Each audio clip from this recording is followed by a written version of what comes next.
So New York State, that was then, this is now. Now we're flush with cash. And I will tell you this, that in most states, there is no Medicaid home care. People go to Florida, they get sick, they come back to New York. They call it the boomerang effect because they come back for care in New York State. You do not get home care through Medicaid in Florida.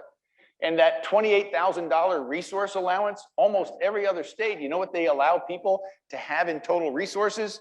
$2,000. So New York has generous programs. Our Medicaid home care program, although it's changing, is generous compared to other states. And we're going to hear next from the state agencies that implement that legislation that we heard about at the outset. And our two guests today, very pleased, Greg Olsen is with us. Greg is responsible for policy development and administration of programs across the state. He works closely with Governor Hochul, with Senator Gillibrand, to help a population of more than 4.6 million older adults in New York.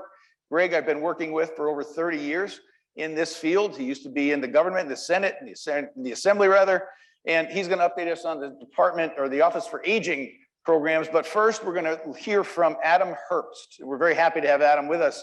He is the special advisor to the New York State Health Commissioner on aging and long-term care. Adam works closely with the governor and the executive chamber on policies related to service delivery, oversight of providers, cost reduction, needs of caregivers, and all of the things that we're talking about here today. And I want to introduce Adam virtually, and I give you Adam Herbst. Good morning. Thank you very much. And it's very wonderful to be here today.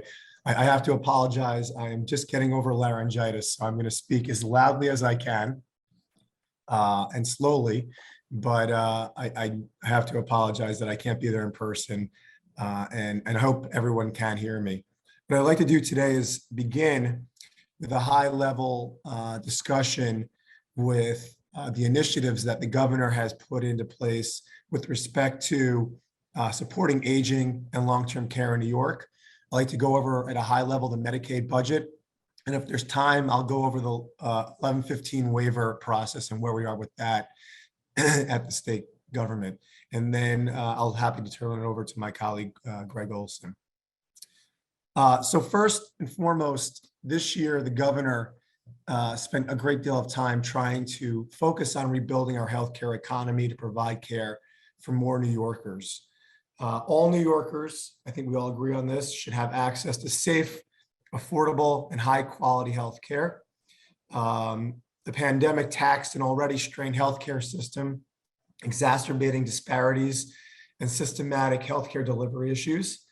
And we've only seen the issue exacerbated further with respect to essential healthcare workers who heroically continue to forge ahead with respect to the newest surge for New Yorkers in need. So all New York State's healthcare goals have to start with a foundation, and that is to support our workers and have a stable, strong, and equitable healthcare system. And we're focused now in the executive branch on rebuilding the workforce that was lost during the pandemic, growing the workforce needed to meet the demand and retain the workforce as we continue to face new challenges. What I'd like to do today is give an overview on how we're trying to rebuild and grow the healthcare workforce, particularly with respect to supporting our aging populations. What we've done in the State of the State and this year's budget is we've focused on medical professionals who work in underserved areas. The governor has recognized the need to recruit medical professionals to work in underserved areas, particularly in rural parts of the state, and to ensure a diverse healthcare workforce throughout the state.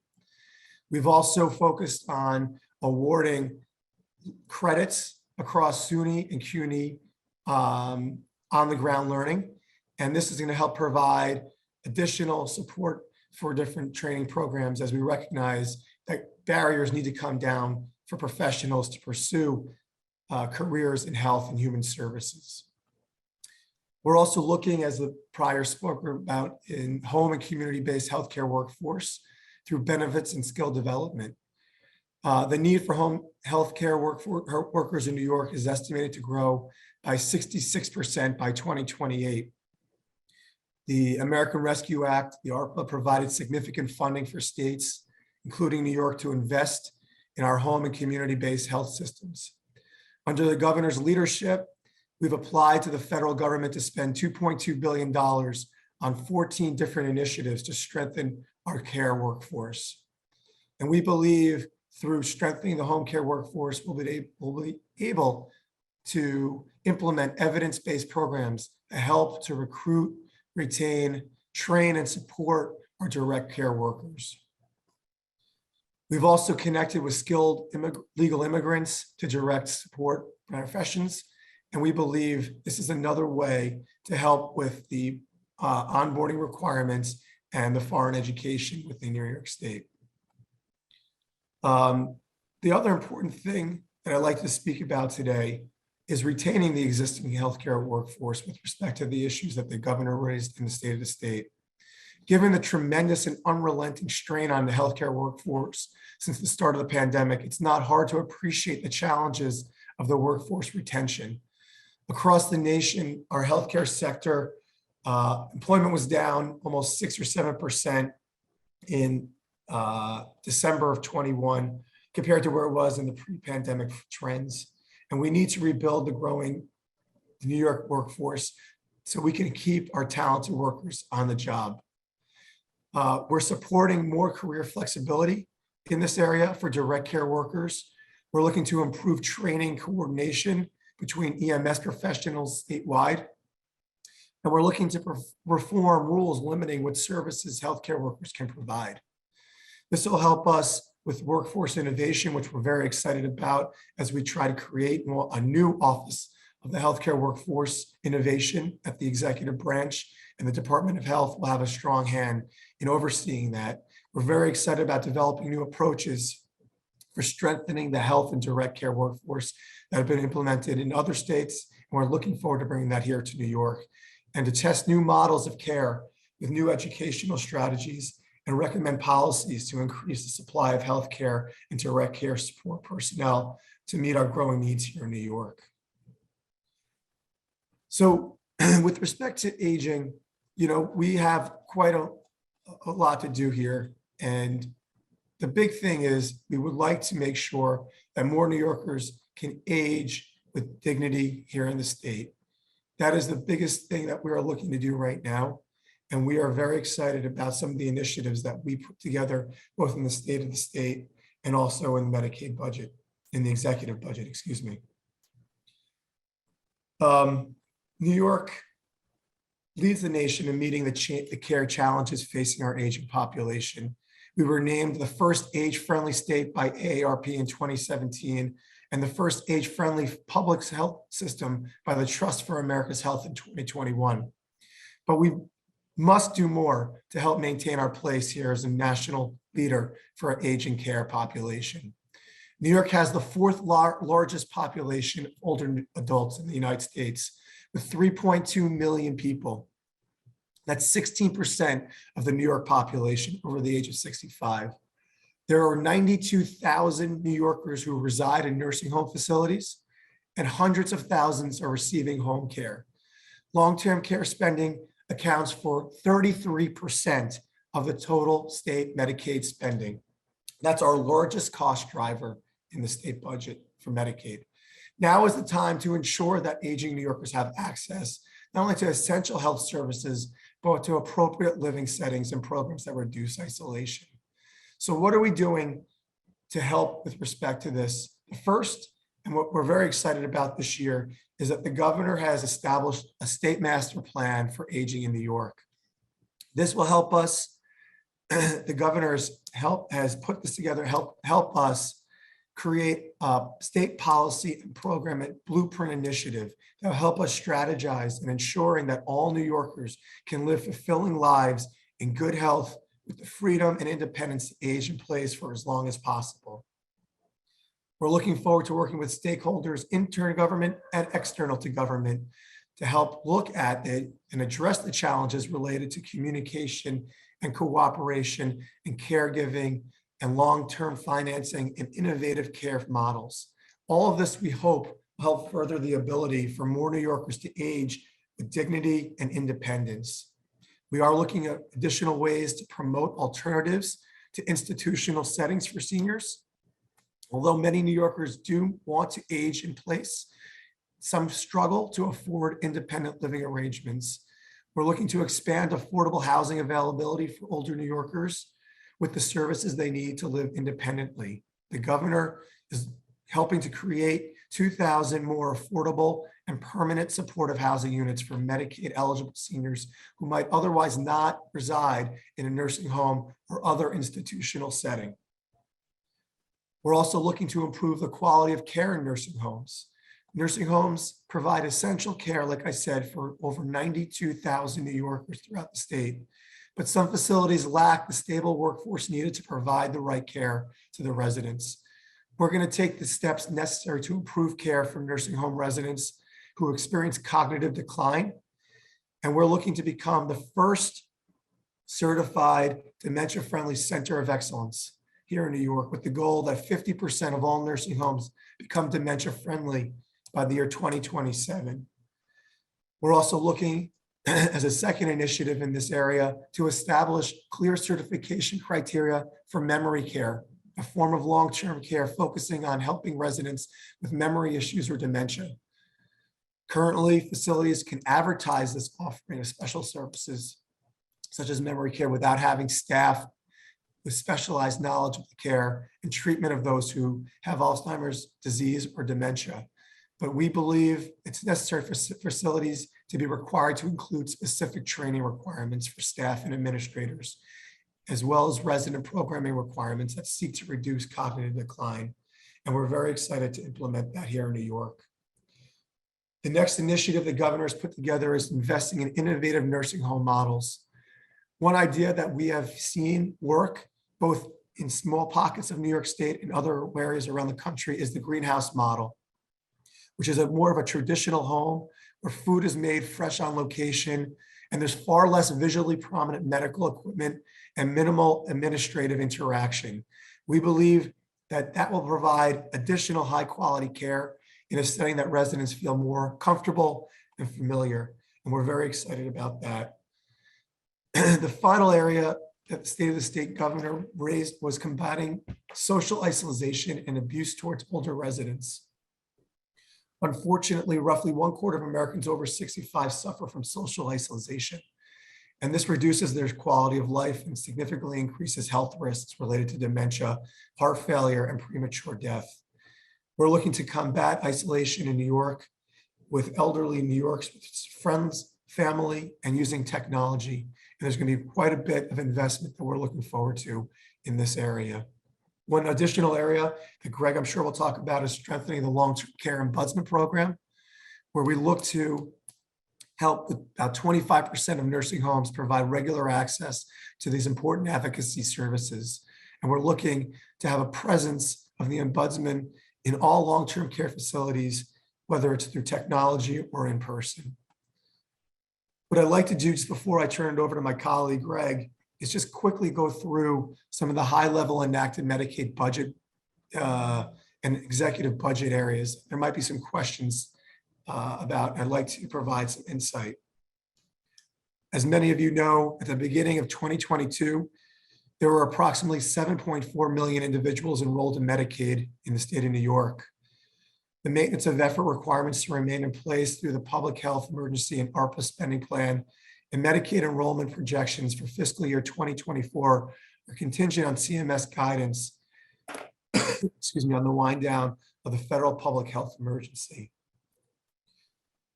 The global cap in the state fiscal year 22-23 enacted budget includes a modification of the global cap metric, which moves from the 10-year rolling average of the Medicaid medical component of the CPI to the 5-year rolling average of the Medicaid spending annual growth rate within the National Health Expenditure accounts produced by the Office of the Actuary in the CMS. This new inflation metric, we believe, will help more accurately reflect the higher costs of providing Medicaid services because it considers now utilization, enrollment growth, and the service cost, and it will increase the allowable growth of state medical spending significantly over the next 3 years.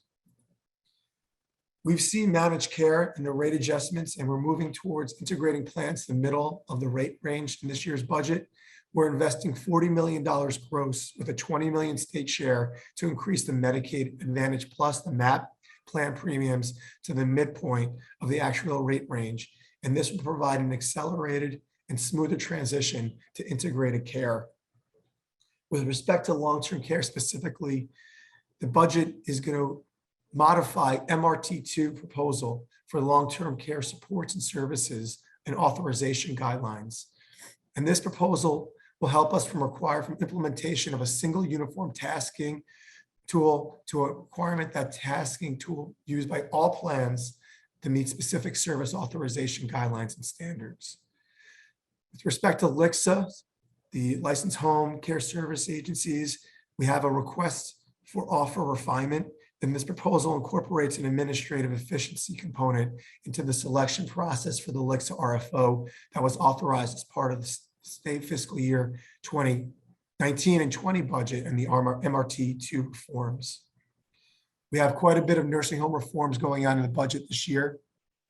With respect to nursing home support for compliance with staffing regulations, with respect to nursing home quality pool and funding for distressed nursing homes that will help with respect to providers getting vital access, assurance program funds, and authorizing funds to be made pursuant to applicable evaluation process and transformation plans. So what we've done most importantly this year in the budget is we've increased the Medicaid trend factor by 1% to recognize provider cost increases. The state is making a multi-year investment in Medicaid providers by increasing Medicaid operating costs across the board by an additional 1% to respond to market needs and compete in the labor market to attract qualified workers.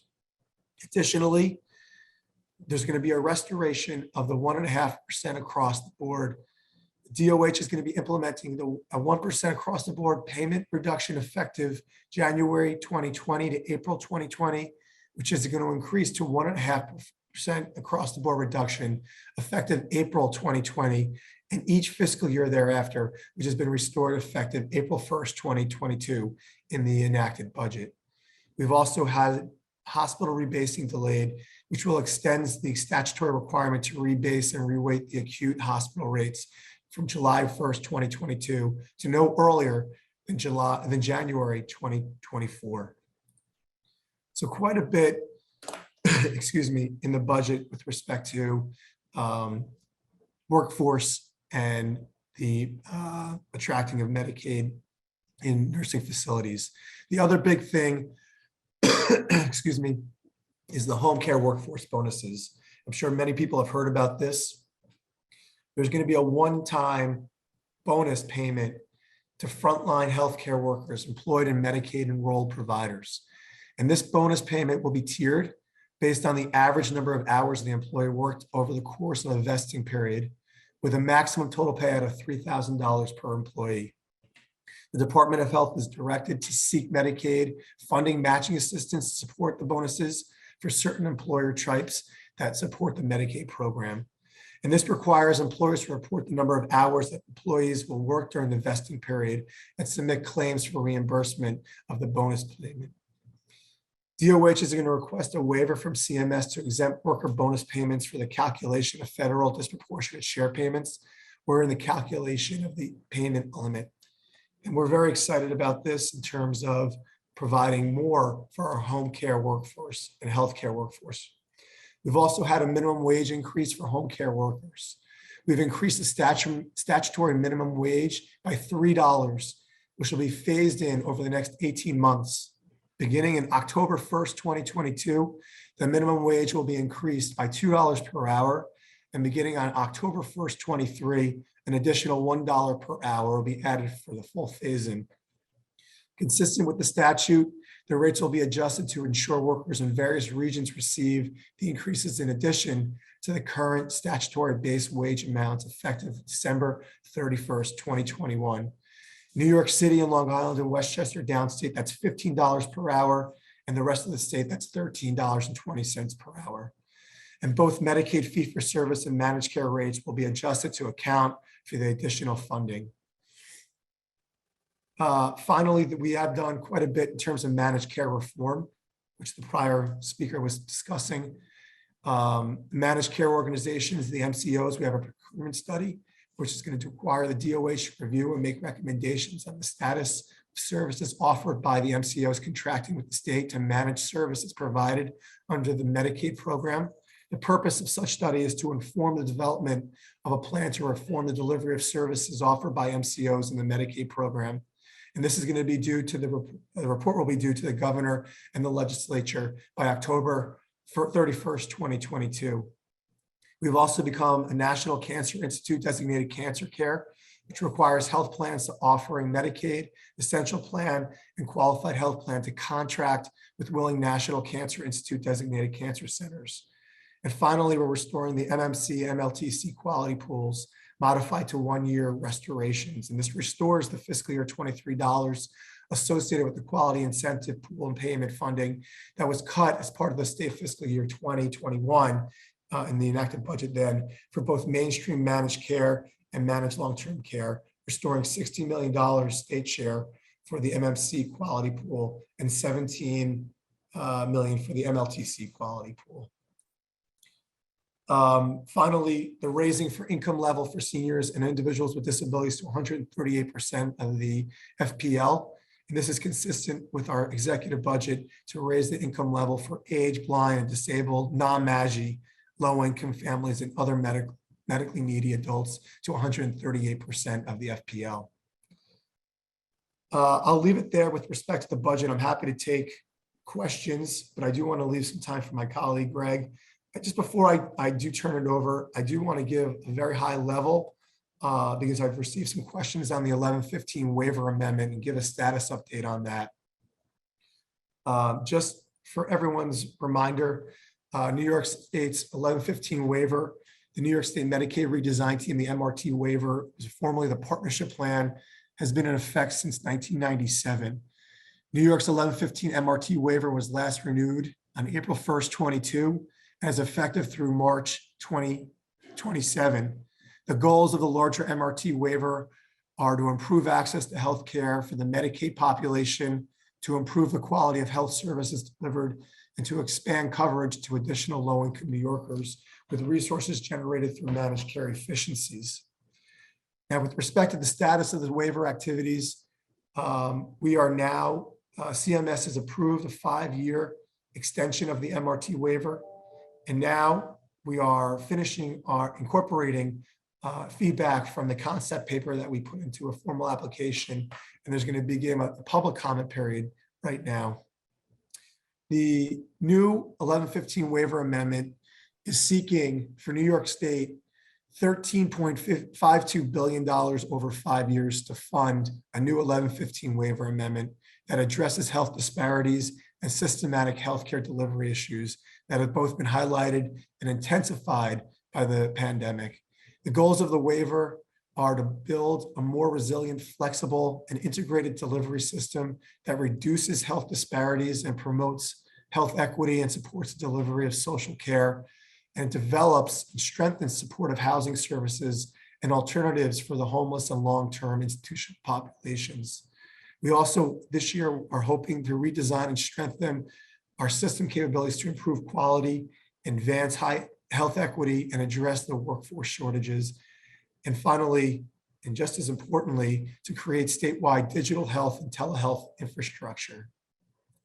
So just to finalize my thoughts on this, right now, as I mentioned, we're in the process of the comment period, and we hope to implement this by January 1st. Well, excuse me, before that, CMS and New York will negotiate the waiver, we believe, beginning in the summer of this year with a target implementation date of January 1st, 2023. Again, I went through all of this really quickly. I went through the state of the state, the master plan, which Greg, I'm sure will go into, and also quite a bit of our executive budget in the 1115 waiver. Again, I apologize for my voice, but I'm happy to take any questions after the conversation today. That being said, thank you again for allowing me to join you. I'll turn it over to my colleague, Greg Olsen. Testing. I don't know what year that picture was taken of. My forehead is much bigger now. All right, can you pull up my slide deck? I just want to make sure this works. So I think it's still good morning, everybody, and thanks so much, Adam. First and foremost, Lou, Beth, the whole team, 27 years of doing this is amazing. 1,000 people. I mean, come on, that's awesome. Mr. Strauss just got a Lifetime Achievement Award from the National Bar Association, I believe, so congratulations to you. All right, awesome, thanks. And I want to thank Adam. He's been a great partner and friend at the health department, a lot of work to do together. So we talk about, I understand the focus on Medicaid because there's a lot of changes. It's a huge pair. I understand the focus on residential care because we saw a lot of discrepancies and issues during the pandemic. I'm going to take this in a different direction because I think you can walk and chew gum at the same time. The best way to save future Medicaid dollars and avoid nursing home placements, ER visits, hospitalizations is to have a robust community-based service network that starts earlier that actually does that. And that's what we do. So at the Office for Aging, we oversee in partnership 59 county area offices for the aging. I have many staff here. I want to thank them. I think they're on the line as well. We have a great association. Becky Preview is on a panel later today, and we work in concert to do exactly that. So I'm not going to do a history lesson, but one of the things when we talk about how we move forward to serve older people, we got to combat and stop ageism. I look across this great group today. People in their 20s, which I was at one time, learned that 50 was older. It was. Let's just be real about this. When I turned 50 a few years ago, I'm like, I don't feel any different, hopefully wiser and more rounded. And the group that I was with on Tuesday who were in their 80s, when I asked them if they felt old, they all said no. So we got to stop this. This is a very valuable population, but we, for hundreds of years, have devalued the population. And when you work in healthcare, long-term care, social services, who do we see? Those who are the most at risk, those who are frail, those who have cognitive impairments. But 80% or plus of older adults consider themselves very healthy, very active. And so let's not broad base this and devalue this population as needy, takers and not givers, because there's no truth to that at all. If you're born today, 50% chance you'll live to 100. So if you are retiring in the future at 60 or 65, you could live 4 decades longer. And you're going to need to do things, whether it's stay in the workforce longer, or volunteer, or be active, or go walking, or whatever it is. The choices that we make in our 20s, 30s, and 40s, the homes that we're born into, and the access or opportunities we may or may not have impacts people, obviously, as you get older. Let's stop talking about them, because them is us, just add the years. I talked a little about the social and economic impact, just so you guys know. We aggregated this because I'm tired of the conversation around the population not being valuable. 68% of all the household income generated in New York State, $481 billion a year, older people. They hold 83% of the nation's wealth, sitting on $8 trillion of home equity that could be used to help them stay in their homes. They're a $9 trillion market. They're the #1 givers to philanthropy, #1 givers to charity, #1 entrepreneur group, a huge tourism block. So we would not have a local, state, national economy, and you wouldn't have community-based organizations who rely on volunteers without the million older New Yorkers who provide 495 million hours a year of volunteer service at an economic value of $13.8 billion. So help me stop the narrative, stop the ageism, and really value all populations. So what is aging? It's a process, and it goes on for a very long time. What Bob Dylan say? He not busy being born is busy dying, and that's actually true. It's a long haul, and the alternative isn't good. So aging is not a negative and shouldn't be viewed as a negative, but there's a lot that we can do collectively. And again, what I'd like to see is not a reactive system, which is what we have now, but going back to some of the things Lou talked about, value-based payments, really embracing the social determinants of health, moving the line to a preventive line, not just talking about prevention and the 5% we spend, but actually putting our money where our mouth is, because we know that these things work. So I'm going to go through quick. I know you guys got my slideshow. I don't mean to talk so fast, but I know I only have a little bit of time. So in our network, we touch about 1.6 million people a year. Everybody, people who are very healthy, that are just looking for information, all the way down to those who are at imminent risk of Medicaid spend down and nursing home placement.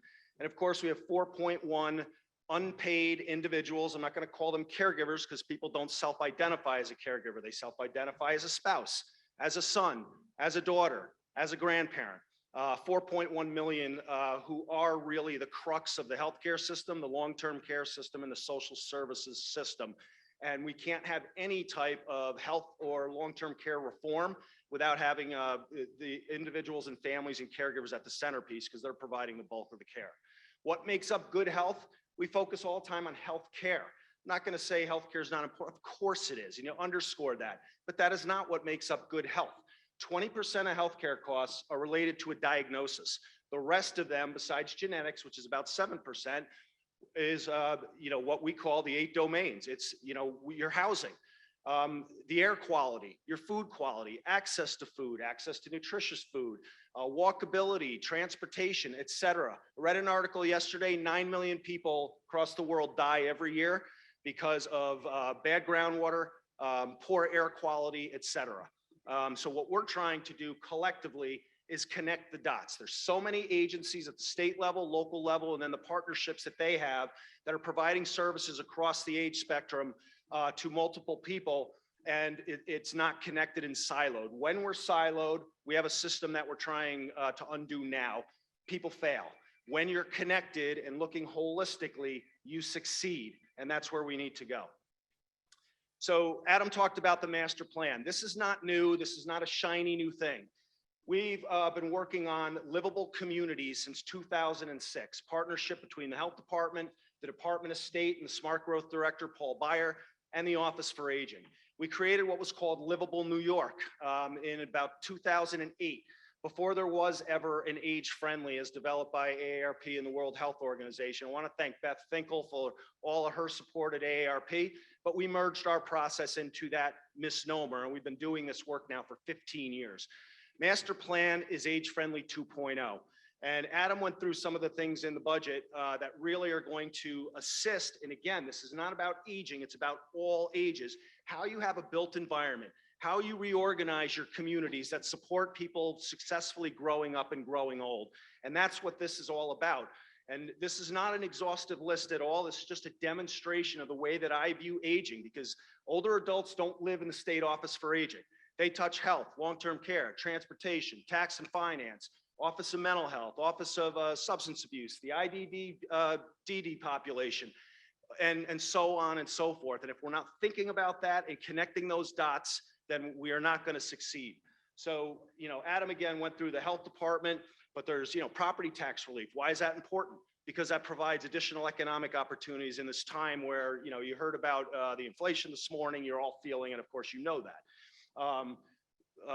Eviction, renter protection, DOT capital plan, $1 billion healthcare transformation, and so on and so forth. But I'm going to give you a couple of examples of why this stuff is important. 6th round of downtown revitalization. Why is that important? Because we built language in there to create livable communities, smart growth, which help people succeed, not being reliant on the automobile, curb cuts, transit-oriented development, access to social isolation combating, being able to meet with people, walk, etc. If you're here and you know the Del Mar area at all, they built the rail trail a couple of years ago, and I'm telling you, it's packed.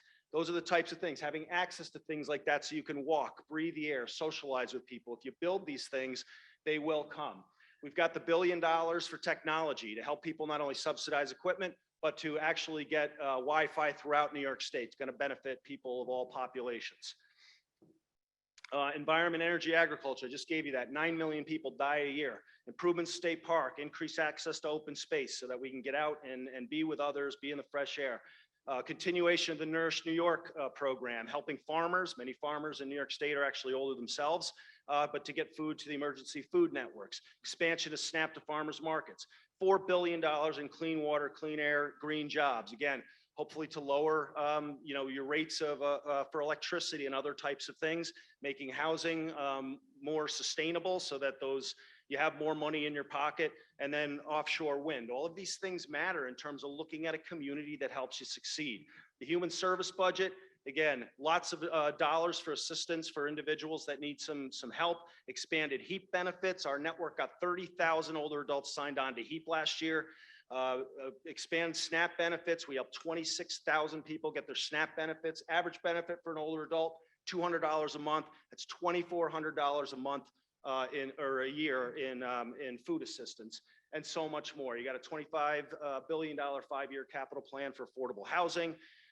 Tons of things in the human services budget. Again, you have these slides, et cetera. Mental hygiene. Why does this matter? Why do we need to have partnerships at the Office for Aging and vice versa with the Office of Mental Health, Office of Substance Abuse Services? We have 8,000 people on our caseload with an alcohol or substance abuse problem. We are now partnering them to work on problem gambling. Go into a casino. Who's there? Where are the trips, right? And a lot of people do it safely. A lot of people don't. We have 12,500 people that have a diagnosed mental health condition on our caseload.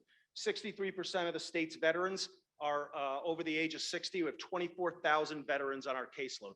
We have to have cross-referral partnerships because we're dealing with the same types of issues, same type of people, but it can't be siloed. And it's great to be able to work with folks like that. This is the core services that we provide every day in the community. Talk a lot about home care, personal care aides, Medicaid, et cetera. Our average in-home client, we serve about 14,000 of them, is an 83-year-old low-income female, 4 more chronic conditions, 2 ADL limitations, 6 IADL limitations, okay? On paper, could spend down a nursing home today. Are able to stay on our programs and services with partnerships and a coordinated approach for 6.4 years at under $10,000. Again, that's the prevention side. We prevent ER visits. We have data to show that. Becky will be talking about that today. We prevent hospitalizations.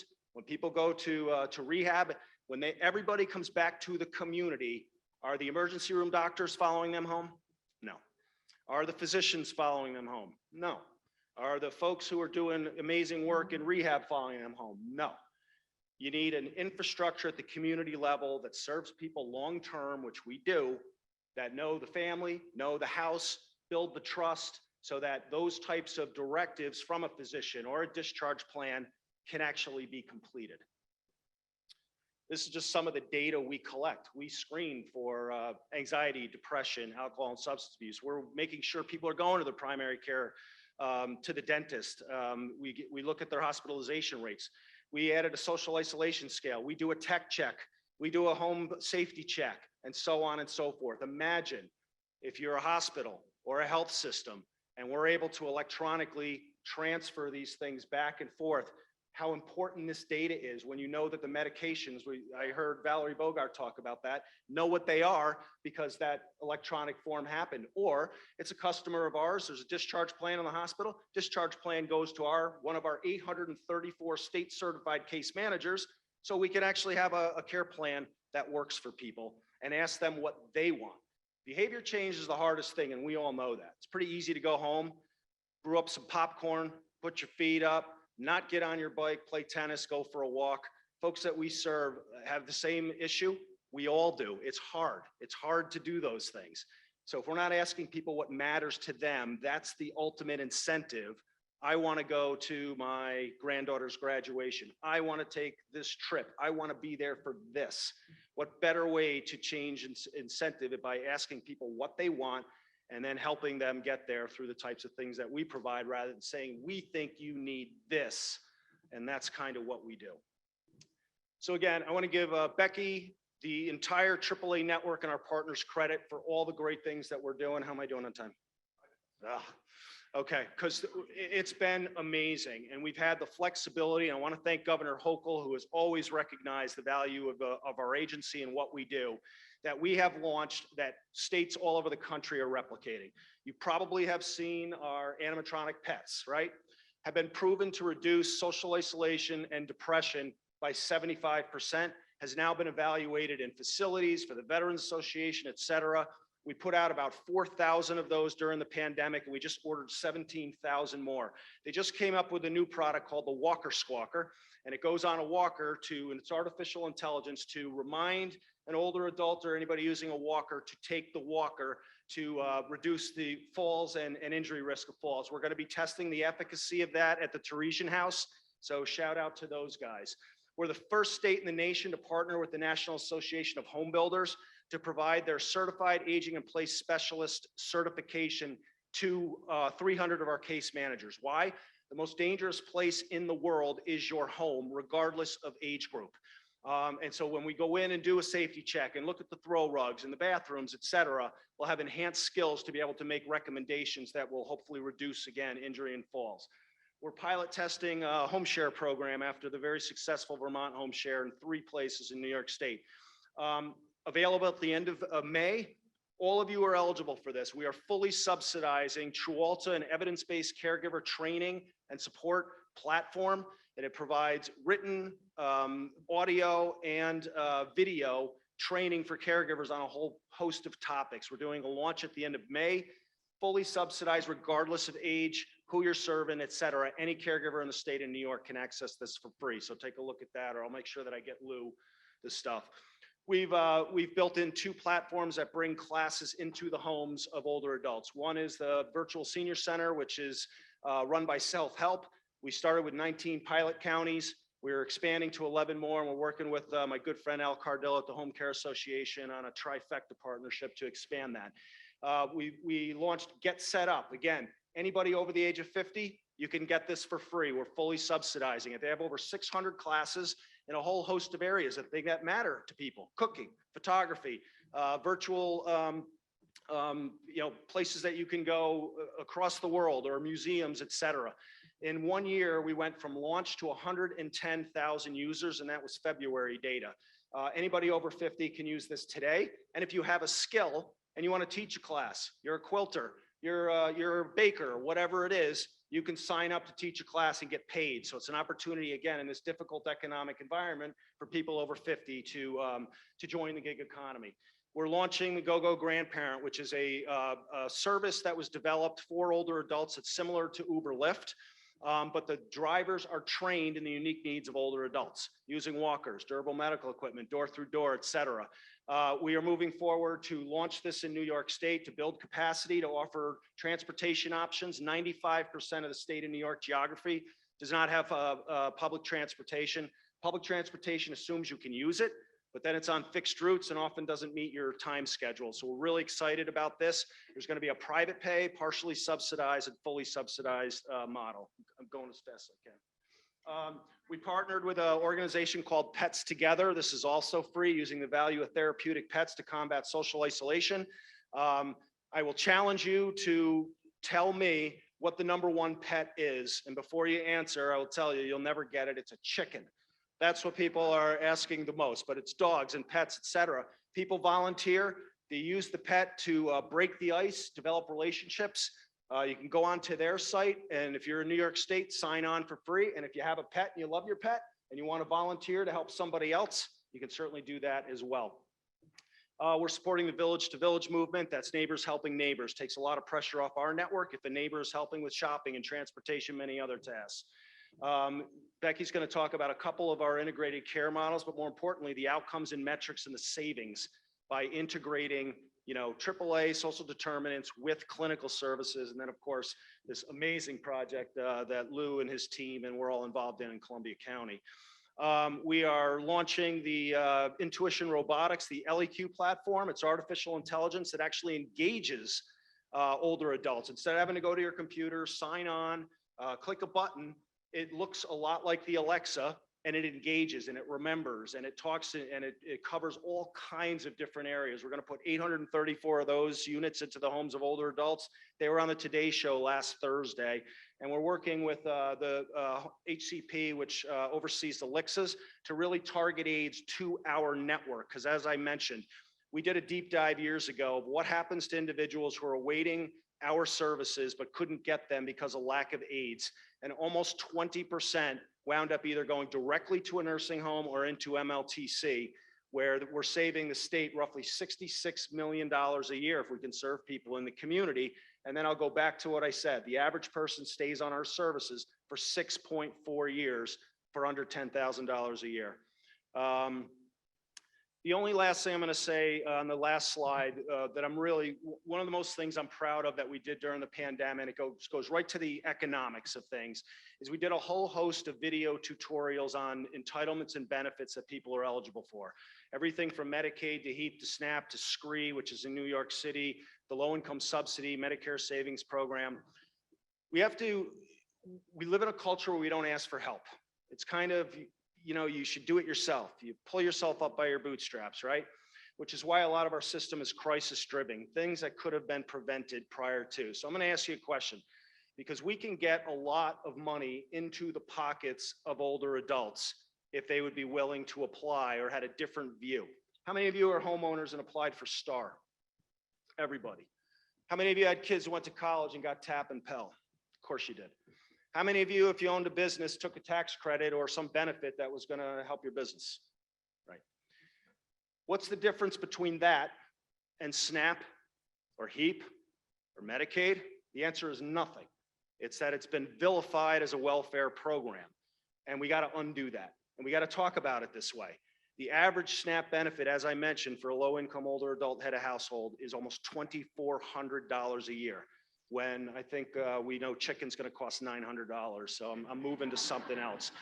But check out those video tutorials, because they go through line by line what the question means, what they're asking in layman's terms, what documents, if needed, you need to have before you submit the application. That provides the comfort of somebody's home to be able to apply for many of these benefits. Then when you send them in, it saves the caseworker at DSS a ton of time, because they're 99% complete. And then you can pull the trigger on these things and get people the help that they need. I see some of my high cap staff here. We put $90 million into the pockets of older adults last year through the low income subsidy and Medicare savings program.